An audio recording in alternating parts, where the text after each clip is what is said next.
पुण्यातील धर्मादाय रुग्णांबाबत धक्कादायक बातमी आता समोर आलेली आहे। 12 धर्मादाय रुग्णालयांकडून वर्षभरात एकाही गरीब रुग्णावर उपचार झालेला नाहीये।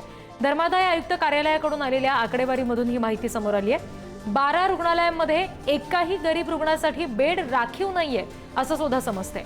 नियमानुसार कमी दरामध्ये किंवा मोफत उपचार केले नसल्याची माहिती समोर आलेली आहे। दीनदयाल मेमोरियल हॉस्पिटल, एनएम वाडियासह 12 रुग्णालयांचा याच्यामध्ये समावेश आहे।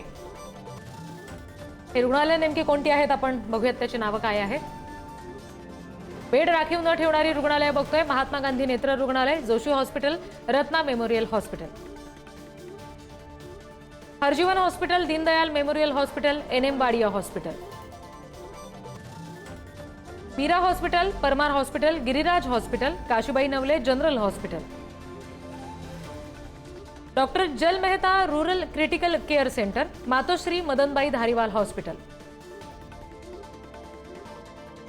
गरीब रुग्णांसाठी बेड न ठेवणारी ही सगळी रुग्णालये आहेत। धर्मादाय रुग्णांबाबत आता एक धक्कादायक माहिती समोर आली आहे। पुण्यामध्ये इतका मोठा प्रकार घडलाय दीनानाथ मंगेशकर रुग्णालयातला, आणि त्यानंतर आता इतरही काही हॉस्पिटल्सची नावं समोर आलेली आहेत जिथे गरीब रुग्णांवर उपचारच केले गेलेले नाहीयेत, त्यांच्यासाठी राखीव बेड ठेवले गेलेले नाहीयेत।